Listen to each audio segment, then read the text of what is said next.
नमस्कार 2026 ପାଇଁ ଏକ ନୂଆ ଅପଡେଟ୍ ଆସି ପହଞ୍ଚିଛି ଯୋଉଥିରେ ଆପଣ ୟୁଆଇଡି ଦ୍ୱାରା ଆଧାର କାର୍ଡରେ ଯୋଉ କୋଉ ଆକାଉଣ୍ଟ ଡିବିଡି ଆକାଉଣ୍ଟ ରହିଛି ତାହା ଆପଣ ନିଜେ ଜାଣିପାରିବେ ସେଫଲି ଆପଣ ସିକ୍ୟୁର ବି ମଧ୍ୟ କରିପାରିବେ। କେମିତି ଦେଖନ୍ତୁ 21 ଜାନୁଆରୀରେ ଆପଣଙ୍କର ଆହୁରି ଗୋଟେ ନୂଆ ଅପଡେଟ୍ ଯୋଡ଼ିବାକୁ ଯାଉଛି ତାହା ଆପଣ ଜାଣିପାରିବେ ଏଥିରେ।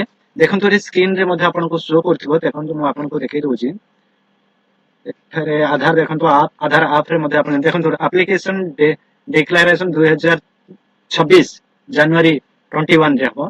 देखंतु फ्रेंड आपण जदी डीबीडी अकाउंट को अकाउंट रही छी आपण जानबा को चाहथिले वीडियो को शेष पर्यंत देखंतु, निश्चित भाबे आपण घरे बसी देखि परिबे। केमिति देखिबे तार प्रोसेस आपण बताउछ। प्रथमे आपण जिबे आधार लेखि की सर्च कर देबे।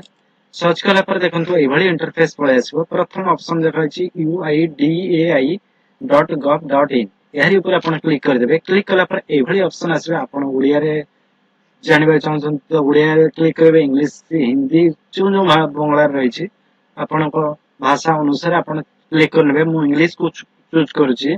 चूज कला पर एभली ऑप्शन टी आसी जाउची। आसी गला पर टिक ऊपर करबे। देखंतु एठारे माई आधार लिखा छी। माई आधार रे बहुत गुडी को ऑप्शन रही छी। ये ऑप्शन गुडी को मध्ये देखंतु चेक आधार स्टेटस ऊपर आपण क्लिक करिवे। चेक आधार स्टेटस ऊपर आपण क्लिक कला पर देखंतु एभली ऑप्शन टी आसी जिवो।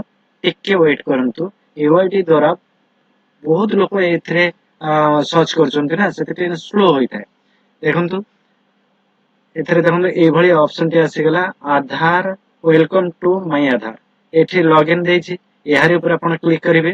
देखंतु बहुत सारा ऑप्शन रही छी। एठारे डाउनलोड आधार, तापरे रिवाइट Aadhaar number, verify email ID, mobile number,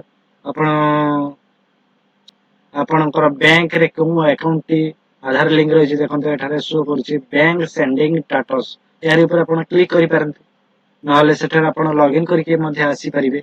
एठारे क्लिक कला पर देखंतु टिके वेट करंतु, एभली ऑप्शन टी आसी जिवो। आपण एठी के मध्ये बैक करके देखिबे।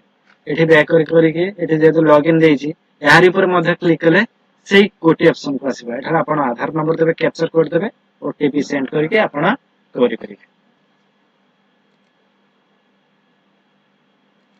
ओटीपी गला, ओटीपी टा भर देबे। भीतर आपण करिवा पड़िबो, नहले पुणी आपण को लॉगिन करिया पड़िबो, माने सेंड ओटीपी करिया पड़िबो। देखंतु एभली आसी गला। एठार देखंतु आधार अपडेट 1 बाय 1 माने आपण थरे मात्र अपडेट करि परिबे। जोंठी आपणकर बहुत सारा ऑप्शन थिला एबे ताहा ऑप्शन टी नाही। देखंतु मु आपण को आजि जणे कोन जणेबी ना, आपण को बैंक रे आधार स्टेटस रे जो बैंक सेंडिंग स्टेटस माने आपणकर डीबीडी अकाउंट टी को अकाउंट रही छी आपण या पर क्लिक कर देबे। क्लिक कला पर देखंतु एभली ऑप्शन टी आछि। देखंतु एठारे आपणकर ए बैंक टी डीबीडी अकाउंट थिला, या इनएक्टिवेट अछि माने या बंद हे जायछि।